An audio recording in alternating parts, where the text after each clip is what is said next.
Yemen ने घर से 110 किलोमीटर दूर ठोका जहाज। इजराइल हैरान है दोस्तों, इजराइल हैरान है, अमेरिका परेशान है और यूके ने तो सारी आस ही छोड़ दी। इसीलिए रूबी मार कार्गो शिप जो था, जो फर्टिलाइजर लेकर जा रहा था और हूतियों की धमकी के बावजूद जा रहा था, उसे हूतियों ने ठोका और आज वो समंदर में यूं लटका हुआ है कि आधा डूबा है और आधा नहीं डूबा है।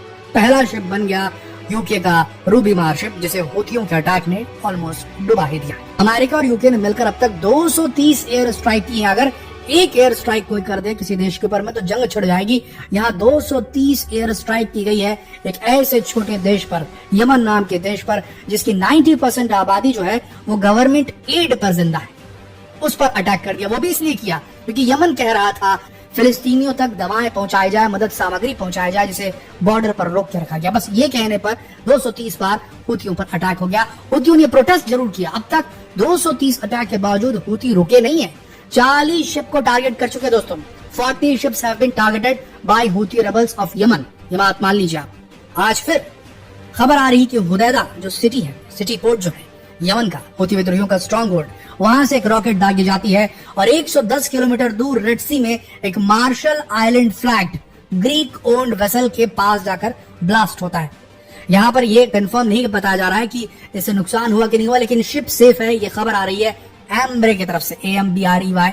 एम्ब्रे जो है ये बेसिकली मैरीटाइम सिक्योरिटी एक एजेंसी है जो कि समुद्र पर नजर रखती है, समुद्र की ट्रैफिक पर नजर रखती है, यूके की है। दोस्तों कुल मिलाकर देखा जाए तो यमन लगातार ये आवाज उठा रहा है, कह रहा है अगर गाजा के ऊपर आक्रमण रोक दिया जाए तो वो अटैक करना बंद कर देगा। लेकिन दोस्तों यहाँ पर ना यूएस रुक रहा है ना इजराइल रुक रहा है, बस बातें चल रही हैं। कहा जा रहा है 8 घंटे का हम जो है ब्रेक देंगे, कहा जा रहा है कि पार्शियल सीज फायर करेंगे। लंबे सीज फायर की बात अभी भी अटकी ही हुई है, कंफर्मेशन अभी भी आना बचा हुआ है। दोस्तों इसी बीच हमास ने IDF के ऊपर में अपने हमले 3 गुना बढ़ा दिए, 3 गुना बढ़ा दिए।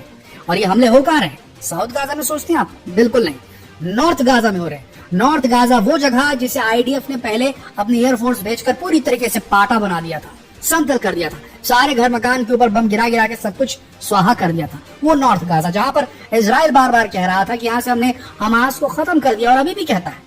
नेतन्याहू बार बार अपनी स्पीच में कह रहे हैं कि हमने हमास को साउथ गाजा में ही छोड़ा है, बाकी सब जगह हमास जो निपट चुका है। नॉर्दर्न गाजा में लगातार हमले हो रहे हैं IDF के ऊपर में। एक अमेरिकी वॉर मॉनिटर ने भी इस बात की पुष्टि की कि हमले नॉर्दर्न गाजा में ज्यादा हो रहे हैं, साउथ गाजा में कम हो रहे हैं। और आपको याद होगा हमने एक वीडियो में आपको बताया था किस तरीके से हमास के लीडर कह रहे थे, और इवन अबू उबैदा जो उसके स्पोक्स पर्सन हमास के, वो कह रहे थे कि देखिए कितनी कायर आर्मी है इजराइल की, हमसे लड़ने आई, हमने इनको चोट पहुंचाई, हमारे कई फाइटर शहीद हो गए लेकिन हमने इनको काफी चोट पहुंचाई।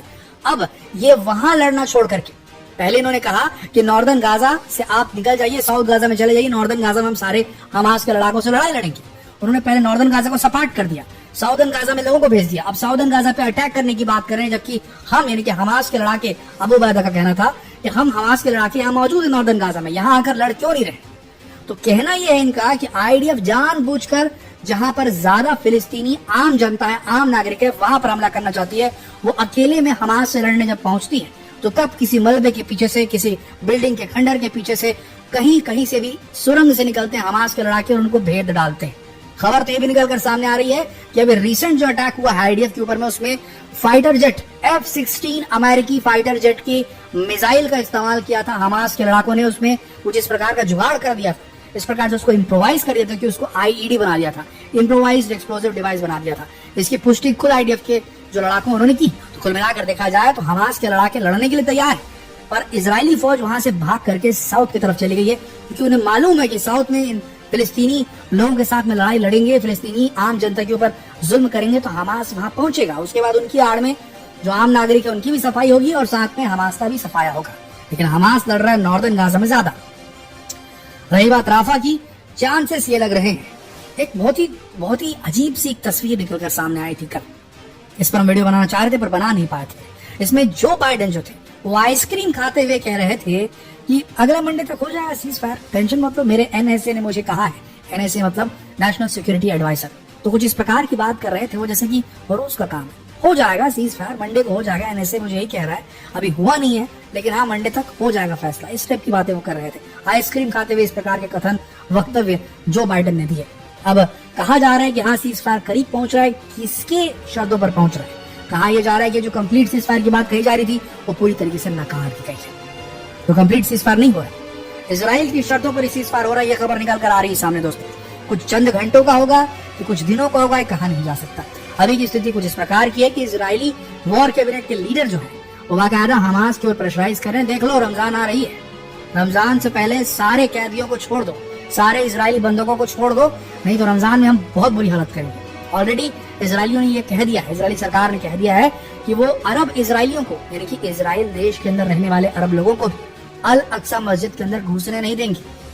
जिसकी उम्र 40 साल से ऊपर वो एंटर कर सकता है और उनकी भी एक सीमा रहेगी, उससे कम उम्र के लोगों को एंट्री नहीं रहेगी अल अक्सा मस्जिद। तीसरा पवित्र स्थान है दोस्तों अल अक्सा मस्जिद, जो है वो मुसलमानों का, इस्लाम धर्म को मानने वालों का, और फिलिस्तीनी इस बात से काफी ज्यादा नाराज है। देखना ये होगा कि राफा के ऊपर इजराइल हमला करता है कि नहीं करता।